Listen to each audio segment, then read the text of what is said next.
So Rob, a key component of the intent-based networking is that it's embedded security rather than a bolt-on. So why is that important? So it really comes back to the way that we've deployed security for a very long time in networking, and the approach that we've taken has always been to kind of a best of breed, whatever today's threat is, buy a box, bolt that box into the network and address that particular threat. What that's given rise to is customers that sometimes have dozens of completely independent security vendors in their environment, all doing their little bit and not sharing any information with one another, so a completely disjointed, fragmented strategy.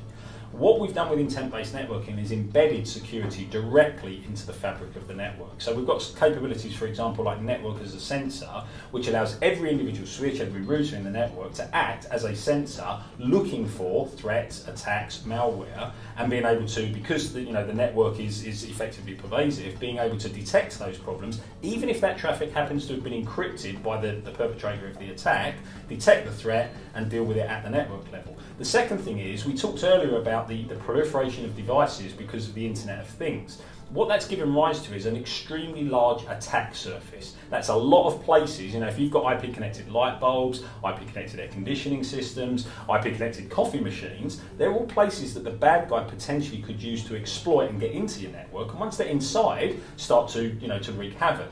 So what we've done is, with intent-based networking, is we've created a capability to micro-segment the network based on device type, or location, or user.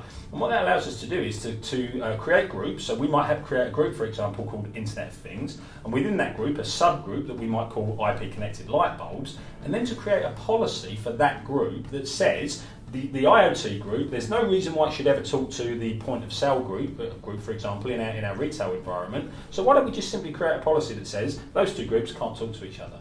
By doing that alone, you completely eliminate a whole class of attacks and you make the network more secure.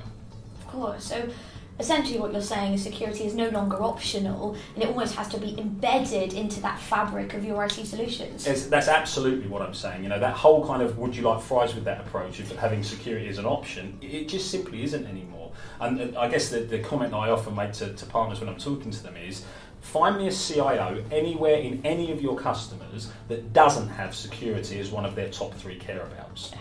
I challenge you, because I don't think you'll be able to do that.